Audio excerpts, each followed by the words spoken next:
परिवर्त्य म्हणजेच चल म्हणजे काय आणि त्याची संशोधनामध्ये भूमिका काय असू शकते याबद्दल काहीशी चर्चेला सुरुवात केली होती. जेव्हा आपण परिवर्त्याचा विचार करतो तेव्हा एक घटक महत्वाचा आहे आणि तो म्हणजे परिवर्त्य हे परिवर्तनीय आहे आणि त्यामुळे ते बदलत राहतं. या परिवर्त्याची किमान 2 मूल्य असू शकतात आणि ही जी मूल्य आहेत ती निरीक्षणीय असतात. उदाहरणार्थ इथे आपण जेव्हा एका फाशाचं म्हणजेच सापशिडीच्या खेळामध्ये वापरला जाणारा जो फासा आहे त्याचा विचार करतो तेव्हा तो फेकल्यानंतर एखादं मूल्य हे आपल्याला तिथे दिसणार आहे. पण किती फलित मिळू शकतात तर त्या फाशाच्या 4 बाजू आहेत आणि त्यामुळे 6 फलित मिळू शकतात. जेव्हा आपण सायकोलॉजी किंवा मानसशास्त्राच्या सारख्या वार्तनिक शास्त्रांचा विचार करतो तेव्हा आपल्याला परिवर्तकाची व्याख्या ही जास्त काटेकोरपणे करावी लागते. एखादी वस्तू किंवा विशिष्ट घटक ज्याला एक मूल्य आहे असा घटक म्हणजेच परिवर्त्य होय. त्याच्याच बरोबरीनं हे जे घटक आहेत त्याचे विशिष्ट गुणधर्म जे आहेत ते आपल्याला मोजता येतात, ते गुणधर्म मापनीय आहेत. पोस्टमन आणि इगन असं म्हणतात की एखादा विशिष्ट गुणधर्म किंवा विशेषता जिचं विशिष्ट मूल्य आहे आणि ते मूल्य म्हणजेच किंवा तो विशिष्ट घटक म्हणजेच परिवर्त्य होय. उदाहरणार्थ आपण जेव्हा एखादी चाचणी घेतो त्या चाचणीमधल्या अचूक उत्तरांची संख्या किंवा एखाद्या व्यक्तीने समोर असणाऱ्या हिरव्या किंवा लाल अशा प्रकारच्या प्रकाशाला दिलेली प्रतिक्रिया आणि तो प्रतिक्रिया काळ हे सुद्धा परिवर्त्य असू शकतं. मानसशास्त्रामध्ये बुद्धिगुणांक, चिंतेची पातळी किंवा प्रकाश याची किंवा आवाजाची तीव्रता हे सगळे घटक परिवर्त्य म्हणून आपण अभ्यासाला घेऊ शकतो. विशिष्ट परिवर्त्य जे आहेत ते काही सैद्धांतिक किंवा काही सिद्धांतावर असे आधारित आहेत आणि त्यामुळे मुख्यत्वे करून काही सैद्धांतिक संकल्पनांना अनुसरून देखील आपण परिवर्त्यांशी त्याचा संबंध जोडण्याचा प्रयत्न करत असतो. विशिष्ट प्रयोग केल्यानंतर देखील आपण जेव्हा काही परिकल्पना किंवा हायपोथेसिस मांडतो त्या हायपोथेसिस मध्ये देखील आपल्याला हे वेगवेगळे परिवर्तक किंवा व्हेरिएबल्स ही अभ्यासाला मिळतात.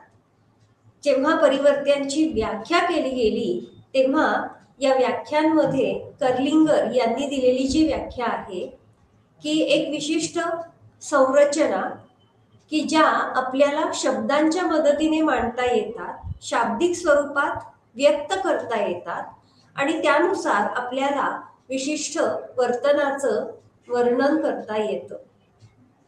जेव्हा आपण एखाद्या परिवर्त्यांच्या व्याख्येचा विचार करतो तेव्हा त्या व्याख्येमध्ये ते परिवर्त्य मापनीय आहे, ते परिवर्त्य मोजता येण्यासारखं आहे आणि त्याच्याच बरोबरीनं परिवर्त्य हे प्रायोगिक स्वरूपामध्ये तिथे व्यक्त केलेलं असू शकतं. आता ही जी परिवर्त्य आहेत किंवा हे जे चल आहेत याचे वेगवेगळे प्रकार आहेत.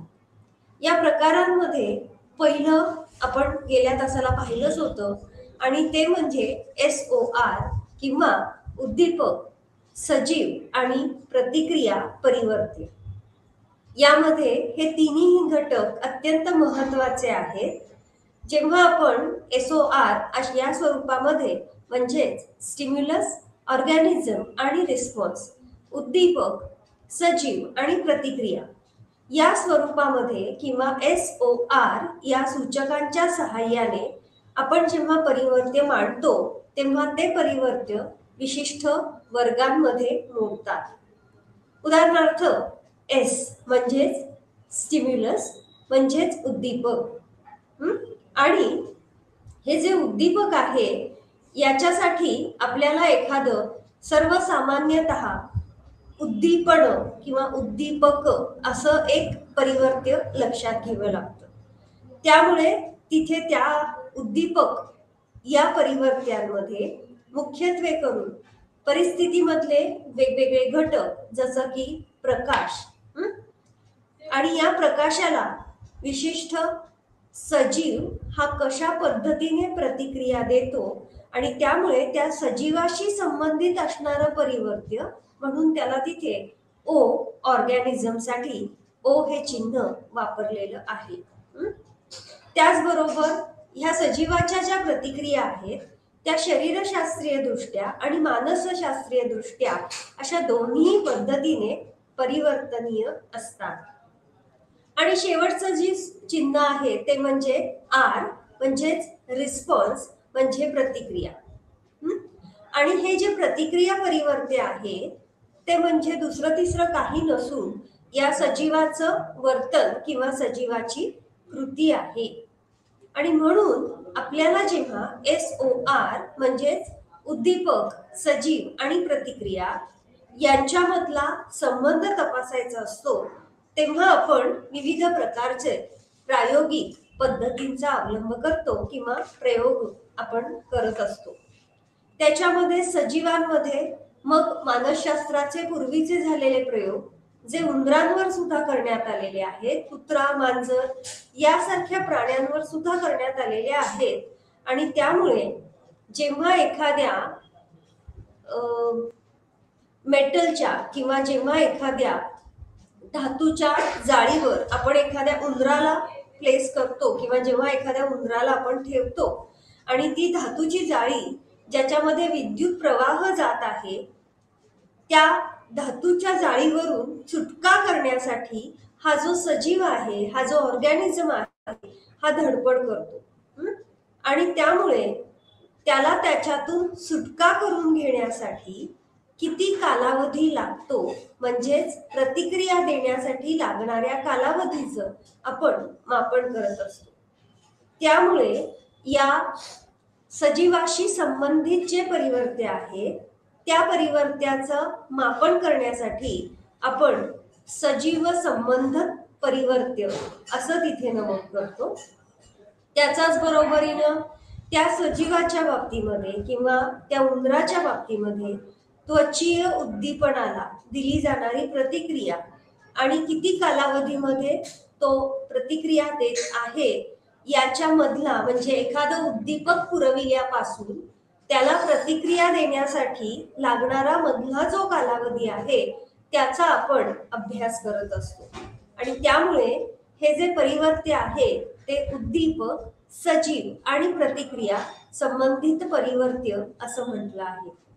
मानसशास्त्रीय प्रयोगांमध्ये आणखी महत्वाची परिवर्त्य आहेत आणि ती म्हणजे स्वतंत्र आणि परतंत्र परिवर्त्य, इंडिपेंडंट आणि डिपेंडंट व्हेरिएबल.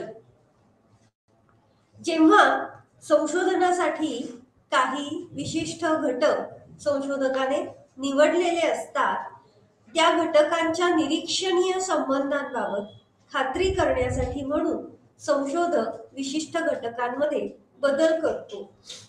जेव्हा आपण स्वतंत्र परिवर्तकाचा किंवा स्वतंत्र चलाचा विचार करतो तेव्हा त्या परिवर्त्याला इथे अंडरवूड हे स्टिम्युलस व्हेरिएबल किंवा उद्दीपक चल असंही म्हणतात. हा जो उद्दीपक चल आहे याबाबत संशोधक स्वतः निरीक्षित घटकांमध्ये बदल करणार आहे आणि त्या बदलाचा परिणाम अभ्यासण्यासाठी त्या ठिकाणी विशिष्ट पद्धतीने परिवर्त्यांमध्ये बदल करत आहे. याच्यामध्ये जेव्हा आपण स्वतंत्र परिवर्त्याचा परिणाम बघणार आहोत तिथे कोणत्या पद्धतीने तो बदल केला जाणार आहे त्या आधारे या स्वतंत्र परिवर्त्याचे दोन प्रकार पडतात. एक म्हणजे टाईप ई आणि दुसरा म्हणजे टाईप एस. आता हा जो टाईप ई प्रकारचं परिवर्त्य आहे हे परिवर्त्य संशोधक स्वतः बदलतो किंवा त्याच्यामध्ये फरक घडवून आणतो. या टाईप ई प्रकारच्या म्हणजेच एक्सपेरिमेंटर मॅन्युप्युलेटेड, प्रयोजकाने किंवा प्रयोगकर्त्याने त्यामध्ये बदल घडवून आणलेला असतो. आणि त्यामुळे त्या परिवर्त्यावर थेट नियंत्रण कोणाचं आहे, तर प्रयोजकाचं किंवा प्रयोगकर्त्याचं.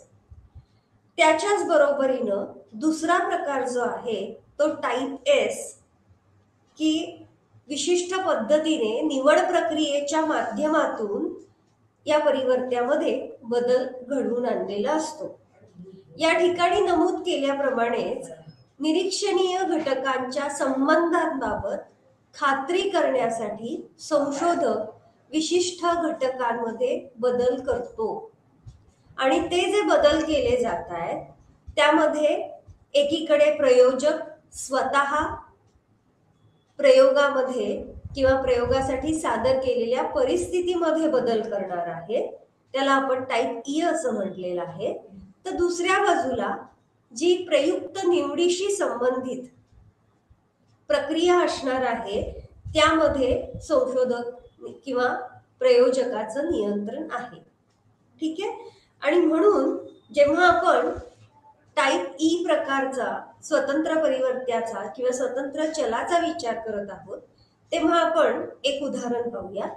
या उदाहरणामध्ये प्रयोजकाला विशिष्ट आवाजाचा निर्वर्तनावर परिणाम होतो का याचा अभ्यास करायचा आहे. जेव्हा हे परिवर्त्य टाईप ई प्रकाराचं, म्हणजे या परिवर्त्यामध्ये जेव्हा आपण असं म्हणत आहोत की थेट नियंत्रण हे प्रयोजकाचं आहे, तेव्हा इथे परिवर्तन किंवा बदल करत आहे तो प्रयोजक. पुन्हा संशोधकाला हे अभ्यासायचं आहे की आवाजाचा प्रयोजकाच्या आवाजाचा निर्वर्तनावर परिणाम होतो का. आता या ठिकाणी हा जो प्रयोजक आहे हा कशात बदल करणार आहे, तर आवाजाच्या पातळीमध्ये किंवा किती प्रमाणात आवाज सादर करायचा आहे त्यामध्ये त्याचा निर्णय हा प्रयोजक घेत आहे. म्हणजे एखादं कार्य करत असताना, एखादी कृती करत असताना एकतर वारंवार आवाज सादर केला जाईल, दुसऱ्या समूहाच्या बाबतीमध्ये मधूनच मध्ये मध्ये असा आवाज निर्माण केला जाईल, आणि तिसऱ्या समूहाच्या बाबतीमध्ये मात्र कोणत्याही प्रकारे निर्वर्तनाच्या परिस्थितीमध्ये आवाज निर्माण केला जाणार नाही. म्हणजेच प्रयोजक इथे 3 प्रकारे या स्वतंत्र परिवर्तकावर, या स्वतंत्र चलावर नियंत्रण प्रस्थापित करतो आहे किंवा त्यामध्ये बदल घडवून आणत आहे. आणि त्यामुळे आवाज हे जे परिवर्त्य आहे किंवा आवाज हे जे चल आहे याला टाईप ई प्रकारचं स्वतंत्र चल किंवा स्वतंत्र परिवर्तक असं म्हटलं जात आहे. आता दुसऱ्या भागामध्ये टाईप एस. टाईप एस प्रकारामध्ये मगाशी म्हटल्याप्रमाणे जी प्रयुक्त निवडीची प्रतिक्रिया असणार आहे त्या निवड प्रक्रियेमध्ये संशोधकाचं नियंत्रण असणार आहे.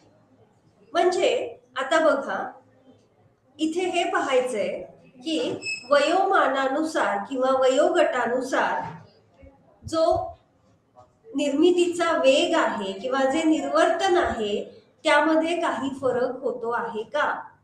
म्हणजेच आता निर्वर्तन हे अवलंबी किंवा परतंत्र परिवर्त्य आहे, ते कशानुसार बदलणार आहे अशी अपेक्षा आहे, तर वयोगटानुसार. त्यामुळे इथे टाईप एस प्रकारचं स्वतंत्र परिवर्त्य असेल प्रयुक्तांचं वय. आणि म्हणून इथे समस्येच्या बाबतीमध्ये शोध घेत असताना हा जो प्रयोजक आहे किंवा हे जे संशोधक आहेत, हे संशोधक अशा कर्मचाऱ्यांची निवड करेल किंवा अशा प्रयुक्तांची निवड करेल की ज्यांचा वेगवेगळ्या प्रकारचा वयोगट असेल. आणि म्हणून निवड करत असताना संशोधक साधारणतः वय वर्ष 16 पासून 55 या वयोगटातील वेगवेगळे प्रयुक्त घेऊन त्यांचे समूह तयार करेल.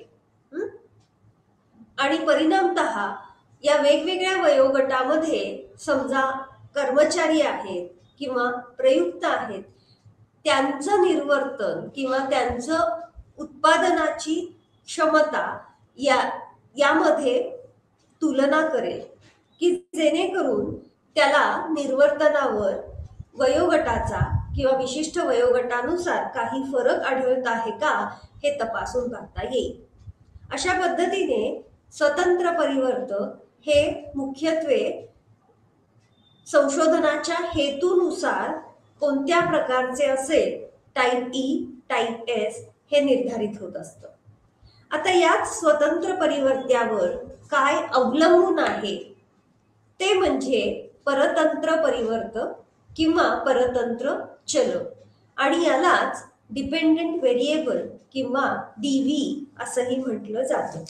आता हे जे परतंत्र परिवर्त्य आहे हे परिवर्त्य कधी अस्तित्वात असेल, कधी नसेल, तर कधी प्रयोगानुसार किंवा प्रयोगाच्या हेतूनुसार जी परिस्थिती उपलब्ध करून दिलेली असेल त्यानुसार या परिवर्त्यामध्ये आपल्याला बदल हा दिसून येऊ शकतो.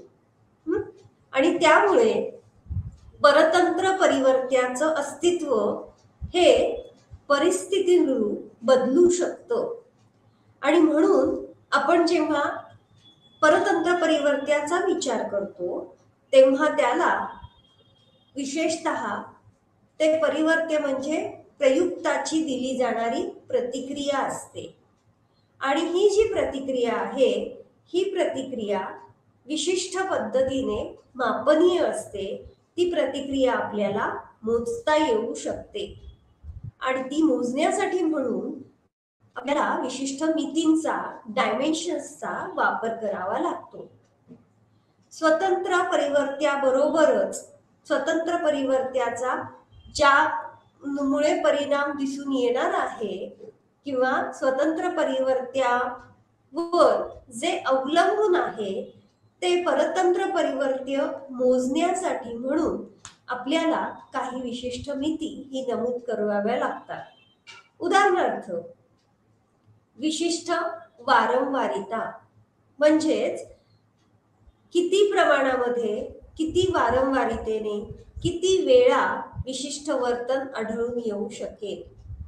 दुसरं म्हणजे ते आढळणारं वर्तन हे किती कालावधीसाठी असणार आहे. त्यामुळे कालावधी ही दुसरं मिती किंवा ही दुसरं डायमेन्शन असू शकतं.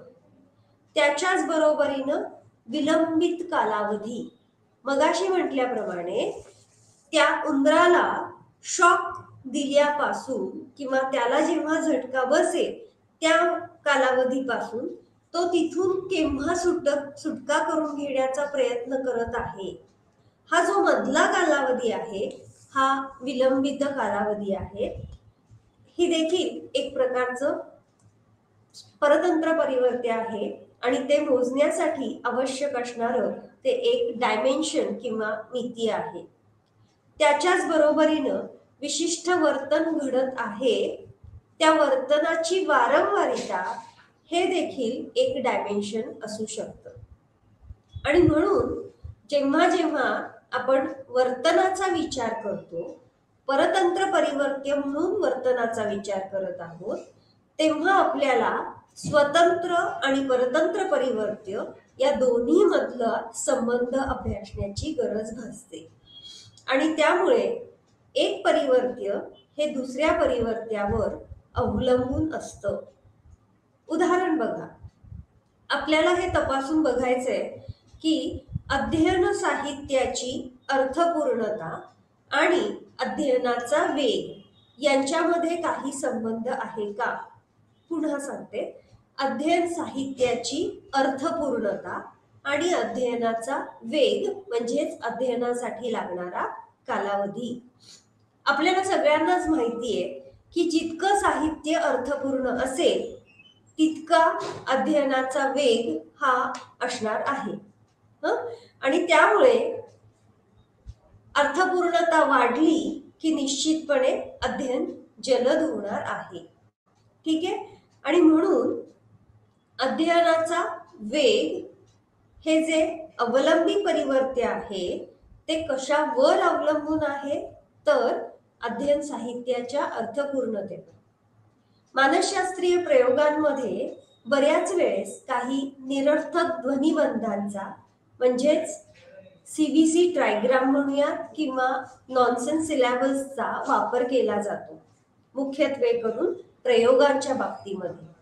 आणि तिथे असं लक्षात येतं की जसजशी साहित्याची अर्थपूर्णता वाढते तसतसं अध्ययनासाठी लागणारा कालावधी हा कमी होतो. म्हणजेच या निरर्थक ध्वनिबंधांना अध्ययनासाठी लागणारा कालावधी हा अर्थपूर्ण शब्दांच्या तुलनेने जास्त लागतो.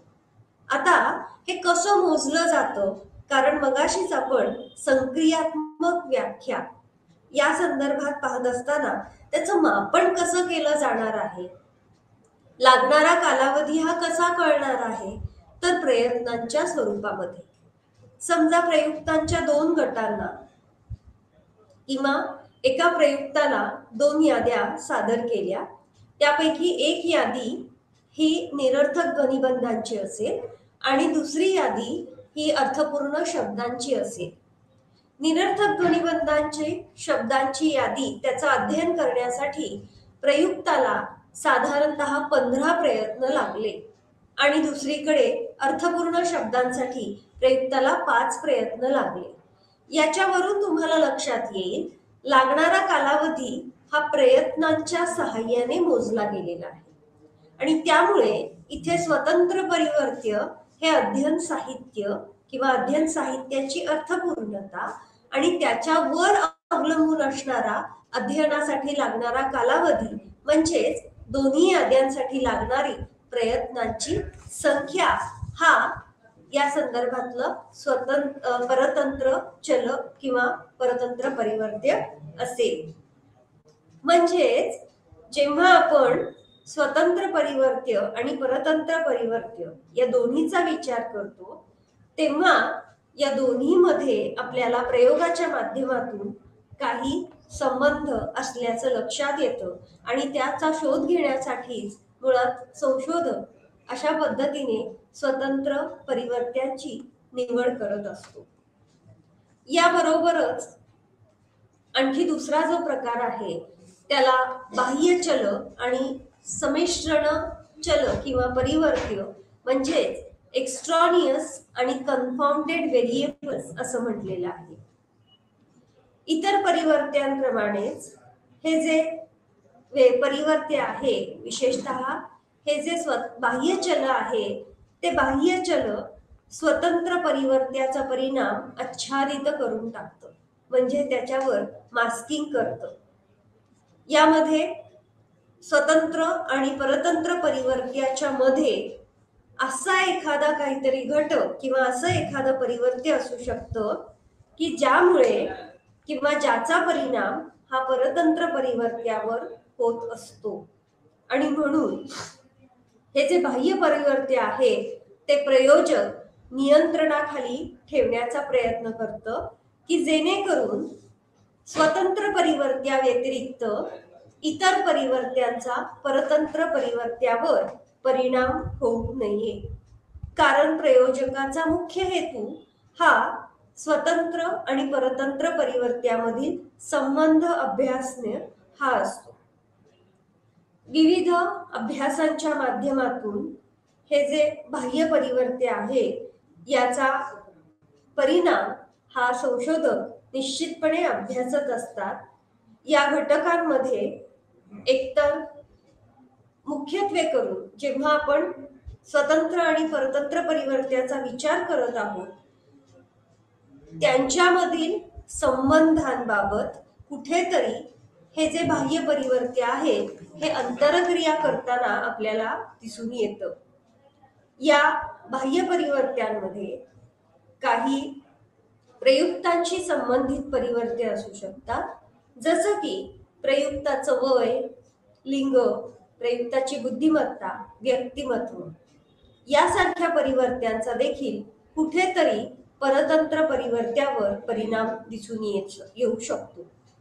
त्याच्याच बरोबरीनं काही परिस्थितीजन्य घटक जसं की ज्या वातावरणामध्ये प्रयोग केले जात आहेत किंवा ज्या परिस्थितीमध्ये प्रयोग केले जात आहेत तिथे आजूबाजूला खूप जास्त प्रमाणामध्ये गोंगाट आहे, त्याच्याच बरोबरीनं त्या वातावरणामध्ये असणारं तापमान, आर्द्रता, हे सगळे जे आहेत परिस्थितीजन्य घटक, याचा देखील परतंत्र परिवर्त्य म्हणजेच प्रयोगासाठी ज्याचा अभ्यास केला जात आहे त्या परिवर्त्यावर परिणाम होताना आपल्याला दिसून येऊ शकतो. आणि म्हणून कधीतरी प्रयुक्ताला आलेला थकवा किंवा प्रयुक्ताला असणारा सराव हे घटक देखील परतंत्र परिवर्त्यावर परिणाम करतायत असं आपल्याला दिसून येतं. या बाह्य परिवर्त्याबरोबरच संमिश्रण परिवर्त्य किंवा संमिश्रण चल कन्फाउंडिंग व्हेरिएबल्स हे देखील तितकेच महत्वाचे ठरतात, कारण हे संमिश्रण परिवर्त्य आपल्या परतंत्र आणि विशेषतः स्वतंत्र परिवर्त्याबरोबर निश्चितपणे बदलता येतात. जेव्हा विशिष्ट संशोधनासाठी किंवा अभ्यास करत असताना हे परिवर्त्य आपल्याला नियंत्रणाखाली ठेवण्याची आवश्यकता असते, जेणेकरून त्याचा परिणाम इतर परिवर्त्यांवर किंवा विशेषतः परतंत्र परिवर्त्यावर होणार नाही. उदाहरणार्थ, जेव्हा आपण एका संशोधनासाठी व्यक्तीमध्ये जेव्हा दूरदर्शनच्या माध्यमातून आक्रमक वर्तन दर्शवलं जातं तेव्हा त्यामुळे आक्रमकतेबाबत असणारं संवेदन हे जेव्हा आपल्याला अभ्यासायचं आहे तेव्हा मुख्यत्वे करून या अभ्यासासाठी जे प्रयुक्त घेतले जातात ते प्रयुक्त म्हणजे किशोरवयीन विद्यार्थी. आणि याबरोबरच किशोरवयीन विद्यार्थ्यांबरोबरच आपल्याला एक नियंत्रित गट सुद्धा घेण्याची आवश्यकता असते, आणि तो गट म्हणजे प्रौढ व्यक्तींचा.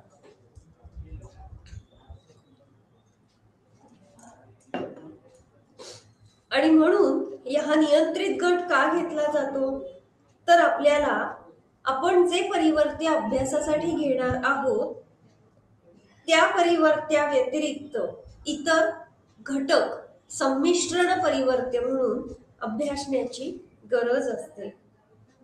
आणि त्यामुळे अशा स्वरूपातलं संमिश्रण परिवर्त्य जेव्हा अस्तित्वात असतात तेव्हा आपल्या संशोधनाबाबत, संशोधनाच्या फलितांबाबत शंका निर्माण होऊ शकते.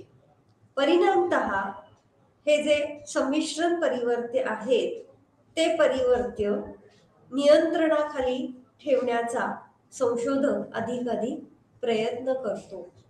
कधीतरी दोन चल एकत्र होऊ न देता ती स्वतंत्रच राखली गेली पाहिजे, त्याचं मिश्रण होऊ देता कामा नये. आणि त्यामुळे ज्या गटावर आपल्याला संशोधन करायचं आहे तो गट स्वतंत्र ठेवणं आवश्यक आहे. उदाहरणार्थ, आपल्याला धूम्रपान आणि त्याच्याच बरोबरीनं येणारे काही हृदयरोग यांच्यामधील संबंध तपासायचा आहे.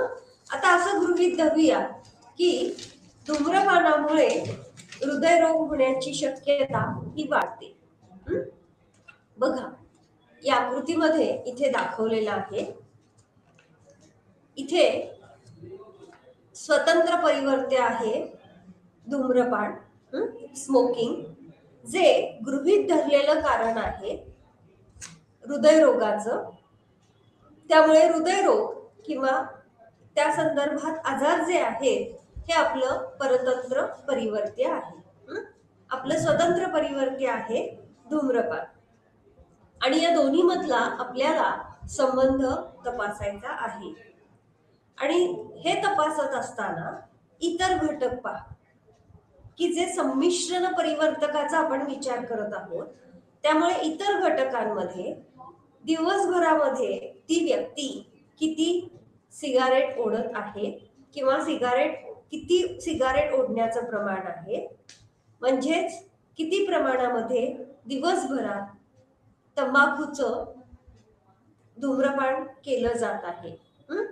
त्याचबरोबरीनं साधारणतः किती वर्षांपासून तिला धूम्रपानाची सवय आहे, सद्यस्थितीमध्ये त्या व्यक्तीचं वय किती आहे, त्यामुळे तिथे एज ऑफ द पर्सन, त्याच्याच बरोबरीनं तिच्या दैनंदिनीच्या सवयी कशा आहेत आणि या सवयींबरोबरच ती नियमित व्यायाम करते किंवा नाही इत्यादी. या सगळ्या गोष्टींचा विचार केला तर आपल्याला लक्षात येईल की स्वतंत्र परिवर्त्य धूम्रपान आणि परतंत्र परिवर्त्य जे कोरोनरी हार्ट डिझिजेस म्हणजे हृदयरोग जे आहेत किंवा हृदयाचे जे आजार आहेत त्याच्यामधला संबंध निश्चित करण्यासाठी मुख्यत्वे करून या उदाहरणामध्ये हे इतर जे घटक आहेत ते सुद्धा तितकेच महत्वाचे आहेत. आणि त्यामुळे हे जे इतर परिवर्तक जे आहेत त्याचा परिणाम देखील आपल्याला या परतंत्र परिवर्त्यावर दिसून येऊ शकतो. आणि त्यामुळे स्वतंत्र आणि परतंत्र परिवर्त्य यांच्यामधील संबंधांवर आयदर धनात्मक किंवा ऋणात्मक असे दोन्ही परिणाम या बाह्य परिवर्त्यांचे होऊ शकतात. आणि त्यामुळे आपल्याला हे सर्व परिवर्त्य संशोधन करत असताना, प्रयोग करत असताना नियंत्रणाखाली ठेवणं आवश्यक ठरतं. या परिवर्त्यांमध्ये एक गोष्ट लक्षात घेण्यासारखी आहे की परतंत्र परिवर्त्य आणि इतर परिवर्त्य यांचा एकत्रित परिणाम दिसता कामा नये. त्याचबरोबरीनं म्हणजे परतंत्र परिवर्त्याचा जो परिणाम दिसून येत आहे तो परिणाम हा मुख्यत्वे करून स्वतंत्र परिवर्त्यामुळेच दिसला पाहिजे. इतर परिवर्त्यांच्या एकत्रीकरणामुळे तो परिणाम दिसून येता कामा नये. त्याच्या बरोबरीनं परिवर्त्यांबाबत किंवा चलांबाबत आणखी काही प्रकार आहेत. एक म्हणजे क्रियाशील किंवा ऍक्टिव्ह असं परिवर्त्य आणि दुसरं म्हणजे गुणात्मक ऍट्रिब्यूट व्हेरिएबल. जेव्हा एखादं परिवर्त्य किंवा एखाद्या परिवर्त्यामध्ये बदल घडवून आणला जातो त्याच्यामध्ये ते परिवर्तनशील असतं असं परिवर्त्य म्हणजे क्रियाशील परिवर्त्य. उदाहरणार्थ संशोधन करत असताना किंवा प्रयोग करत असताना दिला जाणारं बक्षीस किंवा दिली जाणारी शिक्षा, कोणत्या अध्यापन पद्धतीचा वापर करायचा, किती प्रमाणामध्ये सूचनांच्या माध्यमातून चिंता निर्मिती करायची, हे सगळे जे आहेत हे क्रियाशील परिवर्त्य आहेत.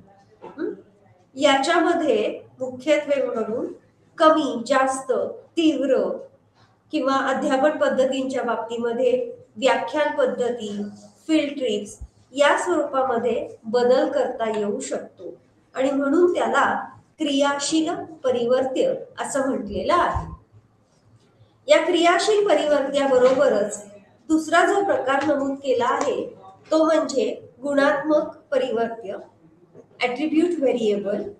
हे गुणात्मक परिवर्त्य म्हणजे असं परिवर्त्य आहे ज्यामध्ये बदल घडवून आणता येत नाही, मात्र ते प्रयोजकाकडून, ते प्रयोगकर्त्याकडून मोजता येतं किंवा ते मापनीय आहे.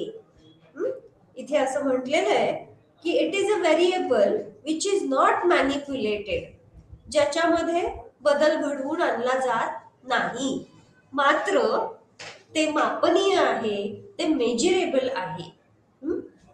हे जे परिवर्त्य आहे याच्यामध्ये उदाहरणार्थ एखाद्या व्यक्तीची बुद्धिमत्ता, या बुद्धिमत्तेमध्ये कोणत्याही पद्धतीने प्रयोजक बदल घडवून आणू शकत नाही, मात्र ते मापनीय आहे. त्याच्याच बरोबरीनं अभिक्षमता म्हणजे ऍप्टिट्यूड, लिंग, आर्थिक सामाजिक दर्जा, व्यक्तीचं शिक्षण, त्याचबरोबर व्यक्तीची उपलब्धता गरज किंवा उपलब्धता प्रेरणा, हे सगळे जे आहेत ते गुणात्मक स्वरूपातली परिवर्ती आहेत आणि त्यामध्ये बदल घडवून आणता येत नाही. परिणामतः जेव्हा आपण एखादा गुणधर्म किंवा एखादा ऍट्रिब्यूट असा शब्द म्हणतो तेव्हा आपल्याला त्याचा संदर्भासाठी वापर करता येऊ शकतो. एखाद्या संघटनेमध्ये, एखाद्या संस्थेमध्ये, समूहामध्ये, जनसंख्येमध्ये किंवा विशिष्ट भौगोलिक क्षेत्रामध्ये आपल्याला हे वेगवेगळे गुणात्मक परिवर्त्य किंवा ऍट्रिब्यूट्स हे दिसून येतात आणि त्यामुळे त्यानुसार संघटना असेल, संस्था असेल तर त्यानुसार त्या विशिष्ट समूहाची प्रोडक्टिव्हिटी किंवा त्या विशिष्ट समूहाचं निर्णायकता ही बदलू शकते. त्याच्याच बरोबरीनं परिवर्त्यांचा आणखीन एक महत्वाचा प्रकार आणि तो म्हणजे क्वांटिटेटिव्ह आणि कॅटेगरिकल किंवा संख्यात्मक आणि प्रवर्गीय स्वरूपातला. जेव्हा आपण एखादं परिवर्त्य हे संख्यात्मक आहे असं म्हणतो तेव्हा त्याचं मूल्य विविध स्वरूपामध्ये, विविध प्रमाणामध्ये असू शकतं आणि त्याचप्रमाणे जेव्हा आपण प्रवर्गीय असं म्हणतो तेव्हा ते जे परिवर्त्य आहे ते परिवर्त्य विशिष्ट पद्धतीने त्याचं वर्गीकरण हे करता येऊ शकतं. जसं की आपल्याला प्रतिक्रियेचा वेग मोजायचा आहे, आवाजाची तीव्रता मोजायची आहे किंवा प्रकाशाची पातळी पाहायची आहे, त्याचबरोबरीनं बुद्धिगुणांक पाहायचे आहे. हे सगळे जे आहेत हे परिवर्त्य किंवा हे चल मुख्यत्वे करून संख्यात्मक आहेत कारण ते मापनीय आहेत, संख्येच्या स्वरूपामध्ये ते व्यक्त करता येत आहे. त्याच्याच बरोबरीनं जेव्हा आपण कॅटेगरिकल व्हेरिएबल किंवा प्रवर्गीय परिवर्तकांचा विचार करतो तेव्हा हे जे परिवर्त्य आहेत हे आपल्याला विभाजित करता येतात. उदाहरणार्थ जेंडर, रेस किंवा लिंग, वंश, त्याच्याच बरोबरीनं धर्म हे जे आहेत हे वर्गीकरण करता येण्यासारखी अशी परिवर्तक आहेत. आणि मुख्यत्वे करून संख्यात्मक परिवर्तक जी आहेत त्या परिवर्तकांच्या बाबतीमध्ये आपल्याला विशेषतः ती जी परिवर्तक आहेत ती आपल्याला अचूकपणे त्याचं मापन करता येतं, अचूकपणे ते मोजता येतं. जे प्रवर्ग आहेत किंवा जे प्रवर्गीय परिवर्तक आहेत त्याचं मुख्यत्वे करून 3 प्रकार आहेत. एक म्हणजे स्थिर, ज्याला कॉन्स्टंट असं म्हटलेलं आहे. दुसरं म्हणजे डायकोटोमस म्हणजे द्विविभाजन, 2 टोकांची अशी. आणि तिसरं म्हणजे पॉलिटोमस म्हणजेच बहुविभाजन करता येणार. एखाद्या परिवर्त्याला जेव्हा एकापेक्षा एखादंच मूल्य असेल, उदाहरणार्थ आपण जेव्हा एखाद्या परिवर्त्याचं प्रवर्गीय प्रकारामध्ये जेव्हा आपण विभाजन करतो, उदाहरणार्थ एक टॅक्सी, एक झाड किंवा पाणी अशा स्वरूपामध्ये जेव्हा वर्गीकरण केलं जातं तेव्हा ते परिवर्त्य स्थिर प्रवर्गामध्ये मोडतं. जेव्हा 2 गटांमध्ये विभाजन करता येतंय जसं की येस, नो, हो, नाही, चांगले, वाईट, गरीब, श्रीमंत अशा स्वरूपामध्ये 2 वर्गांमध्ये जेव्हा विभाजन करता येतंय तेव्हा ते द्विविभाजित असं परिवर्तक आहे. आणि तिसरं म्हणजे कधी कधी हे विभाजन आपल्याला अनेकविध पद्धतीने करता येतं. उदाहरणार्थ धर्म, ज्याच्यामध्ये हिंदू, मुस्लिम, ख्रिश्चन, सिख, ईसाई असं अनेक प्रकारे विभाजन करता येऊ शकेल. त्याचप्रमाणे राजकीय ज्या पार्टीज आहेत त्याच्याच बरोबरीनं विशेषतः वार्तनिक शास्त्रांमध्ये अभिवृत्तींचं मापन केलं जातं. या अभिवृत्ती सुद्धा फेवरेबल किंवा मान्य किंवा धनात्मक स्वरूपातल्या, ऋणात्मक स्वरूपातल्या, त्याच्याच बरोबरीनं तीव्र अशा धन स्वरूपामधल्या असं वेगवेगळ्या पद्धतीने विभाजन हे करता येऊ शकतं आणि त्यामुळे तो जो प्रवर्ग आहे तो बहुविभाजन अशा स्वरूपातला आहे.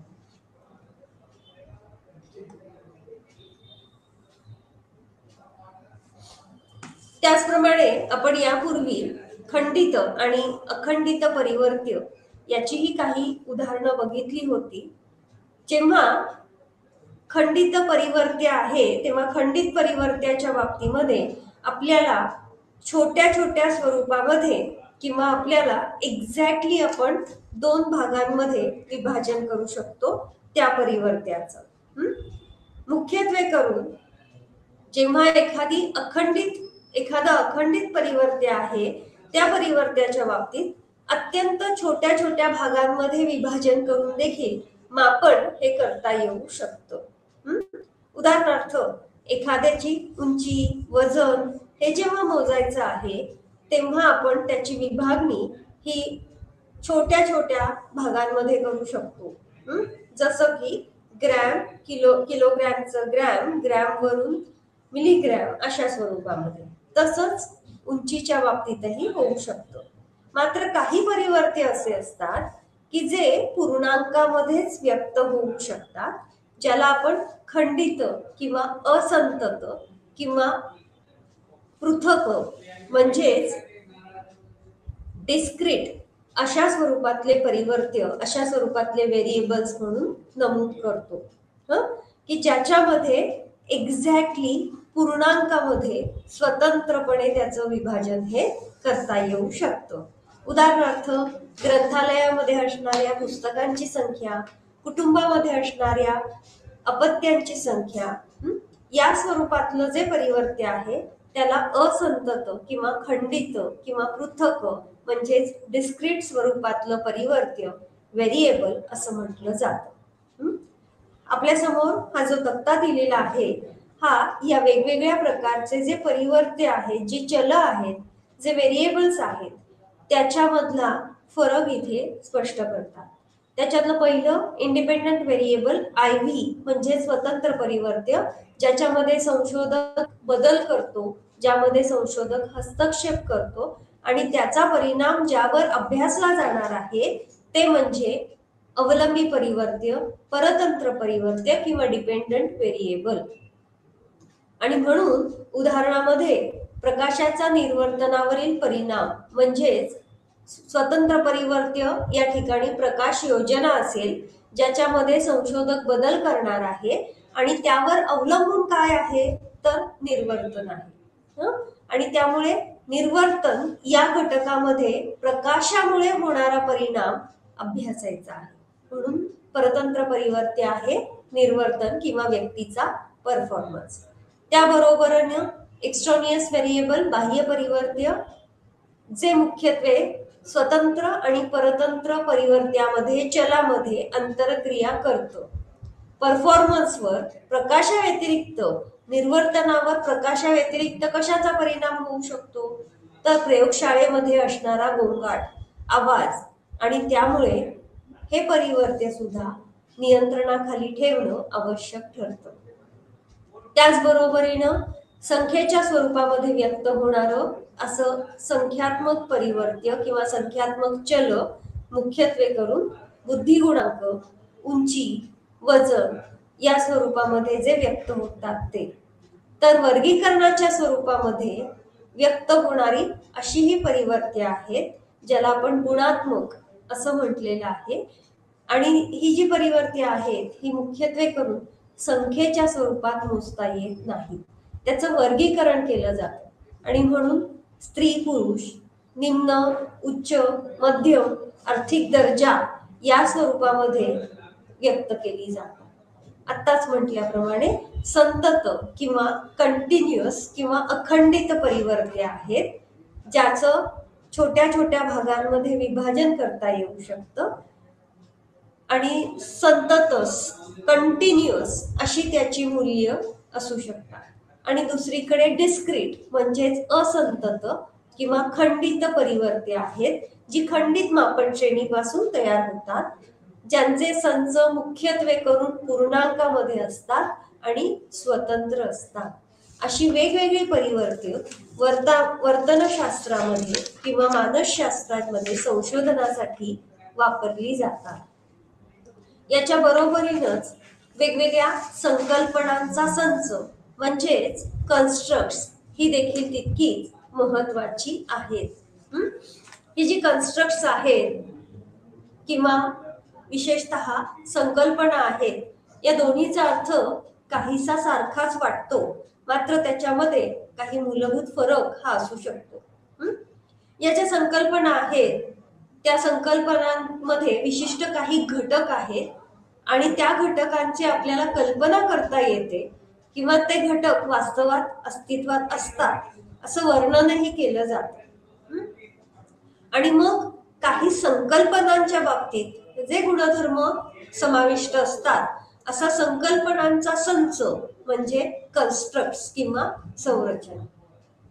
त्यामुळे वेगवेगळ्या संकल्पनांच्या माध्यमातून आपण जे ज्ञानाचं क्षेत्र पाहत असतो त्या ज्ञानाच्या क्षेत्रातली जी माहिती आहे त्याचं योग्य पद्धतीने आपल्याला संघटन करता येतं. संकल्पनेमध्ये विशिष्ट कृतीबाबत काही उद्दिष्ट, काही कल्पना किंवा सजीवांचं प्रतिनिधित्व करणारे काही घटक ठेवलेले असतात. मुख्यत्वे करून जेव्हा आपण मानसशास्त्रासारख्या क्षेत्रामध्ये संकल्पनांचा विचार करतो किंवा संरचनांचा विचार करतो, इथे पहा उदाहरण दाखल म्हणून उपलब्धी ही एक अमूर्त संकल्पना आहे, कारण ती आपल्याला प्रत्यक्षामध्ये वस्तूच्या स्वरूपात व्यक्त करता येत नाही, संख्यात्मक स्वरूपात अशी देता येत नाही की ही घ्या पाव किलो उपलब्धी, असं होत नाही. मात्र जेव्हा आपण विशिष्ट वयोगटातील व्यक्तींचं निरीक्षण करतो त्या निरीक्षणावरून आपल्याला उपलब्धी म्हणजे काय ही संकल्पना स्पष्ट करता येऊ शकते. आणि त्यामुळे जेव्हा विशिष्ट संकल्पना जसं की उपलब्धी, बुद्धिमत्ता, आक्रमकता, अनुपालन, त्याचबरोबर प्रामाणिकता या ज्या संकल्पना आहेत त्या वर्तनावरून निरीक्षण केलेल्या आहेत. वर्तनाच्या माध्यमातून ज्या काही एकत्रित केलं जातं, वर्तनाचं निरीक्षण केल्यानंतर ज्या घटना, जे घटक एकत्र केले जातात त्या माध्यमातून या संकल्पना अमूर्त स्वरूपातल्या आहेत, मात्र त्या शब्दामधून व्यक्त करता येऊ शकतात. मानवाच्या बाबतीमध्ये विविध प्रकारचं जे वर्तन आहे ते व्यक्त करत असताना मुख्यत्वे करून या शास्त्रीय संकल्पनांचा शोध लावण्याचं काम संशोधक करत असतात. जेव्हा आपण संकल्पनांचा विचार करतो तेव्हा इथे मानसशास्त्रीय संशोधनाच्या संदर्भामध्ये संकल्पना म्हणजे काय हे समजून घेणं आवश्यक ठरतं. या ज्या संकल्पना आहेत त्या विविध प्रकारच्या सैद्धांतिक रचनेवर आधारित असतात आणि त्यामुळे आपल्याला जेव्हा विशिष्ट संकल्पनांचा आपण विचार करतो तेव्हा आपण त्या सिद्धांताचा विचार करत असतो. जेव्हा संकल्पनांची संक्रियात्मक व्याख्या केली जाते तेव्हा मुख्यत्वे करून ती संकल्पना आपण कशी मोजणार आहोत, त्याचं निरीक्षण कसं केलं जाणार आहे याचा समावेश केला जातो. जसं की आपण जेव्हा प्रबलन ही संकल्पना मानसशास्त्रामध्ये वापरतो, पण हे प्रबलन कसं पुरवलं जाणार आहे, त्या प्रबलनाच्या सारण्या कुठल्या असणार आहेत, प्रयुक्तांच्या गटाला कोणत्या प्रकारचं प्रबलन दिलं जाणार आहे त्याचं स्पष्टीकरण, त्या संकल्पनेचं स्पष्टीकरण विशिष्ट प्रक्रियेच्या माध्यमातून, विशिष्ट वर्तनाच्या माध्यमातून दिलं जातं. सैद्धांतिक पातळीवर जेव्हा आपण प्रबलन ही संकल्पना वापरतो, प्रबलनामुळे विशिष्ट प्रेरणा, संघटन, प्रचोदना या अशा वेगवेगळ्या प्रबलनाशी जोडलेल्या संकल्पना देखील तिथे स्पष्ट होतात. आणि त्यामुळे जेव्हा आपण संक्रियात्मक व्याख्येचा विचार करतो तेव्हा प्रबलक म्हणजे काय आहे, तर एखादं असं उद्दीपक किंवा एखादा असा घटक, एखादी अशी घटना की ज्यामुळे वर्तनाची वारंवारिता वाढणार आहे. असा एखादा उद्दीपक, असा एखादा घटक पुरविणं म्हणजे प्रबलन. त्यामुळे संक्रियात्मक व्याख्येमध्ये आपल्याला काय पुरविलं असता काय घडणार आहे हे तिथे नमूद करणं आवश्यक आहे. मानसशास्त्रीय संशोधनामध्ये जेव्हा आपण संकल्पना किंवा संकल्पनांच्या संचाचा विचार करतो तेव्हा विशिष्ट घटकांवर आधारित सामान्यीकृत अमूर्तन म्हणजे संकल्पनांचा संच होय, किंवा त्यालाच आपण एक कन्सेप्ट, संकल्पना असं म्हणतो. जसं की आपल्याला उंची ही संकल्पना मांडायची आहे आणि त्यामुळे आपल्या अवतीभोवती असणाऱ्या वेगवेगळ्या वस्तूंच्या निरीक्षणावर आधारित, विविध घटकांच्या निरीक्षणावर आधारित आपण उंच आणि आखूड अशा संकल्पना व्यक्त करतो. तसंच काही मानसशास्त्रीय संकल्पना, काही मानसशास्त्रीय परिवर्ते देखील आहेत की ज्यामध्ये मुख्यत्वे करून समायोजनासारखी एखादी संकल्पना असू शकेल. आता जेव्हा आपण समायोजनाचा विचार करतो तेव्हा त्याचं मापन करण्यासाठी, कारण समायोजन ही संकल्पना मुख्यत्वे करून अमूर्त संकल्पना आहे, पण त्याचं मापन करण्यासाठी मुख्यत्वे करून आपल्याला काही चाचण्या आपण प्रमाणित केलेल्या आहेत आणि त्या चाचण्यांच्या मदतीने या संकल्पनेचं आपल्याला मापन करता येऊ शकतं. आणि म्हणून जेव्हा समायोजन ही संकल्पना आपण संशोधनामध्ये वापरतो तेव्हा ती एक विशिष्ट संरचना असते आणि ही संरचना आपल्याला त्याचं मापन करता येतं. या संरचनेचं आपल्याला निरीक्षण सुद्धा करता येतं आणि म्हणून त्याचं निरीक्षण करण्यासाठी, त्याचं मापन करण्यासाठी मानसशास्त्रामध्ये प्रमाणित अशा कसोट्या किंवा अशा चाचण्या तयार केलेल्या असतात, मापन श्रेणी तयार केलेल्या असतात की ज्याच्या मदतीने ऍडजस्टमेंट किंवा समायोजन ह्या संकल्पनेचं आपल्याला मापन करता येऊ शकेल. या ज्या वेगवेगळ्या संकल्पना वापरल्या जातात त्या संकल्पनांचे काही प्रकार आहेत. त्या मुख्यत्वे करून जेव्हा आपण मानसशास्त्र आणि वार्तनिक शास्त्रांचा विचार करतो तेव्हा मॅक्रॉडेल आणि मिहल यांनी म्हटल्याप्रमाणे मुख्यत्वे करून दोन प्रकारच्या संरचना म्हणजे संकल्पनांचा संच असतो. याच्यामध्ये एक म्हणजे मध्यस्थ परिवर्तक किंवा ज्याला आपण इंटरव्हेनिंग व्हेरिएबल्स असं म्हटलेलं आहे. इतर संरचनांच्या समूहाचा सारांश मांडण्याकरता ज्या संकल्पना वापरल्या जातात त्या संकल्पनांचा एक विशिष्ट सारांश म्हणजेच विशिष्ट संकल्पनांचा संदर्भ इतर संकल्पनांच्या स्पष्टीकरणासाठी घेतला जातो.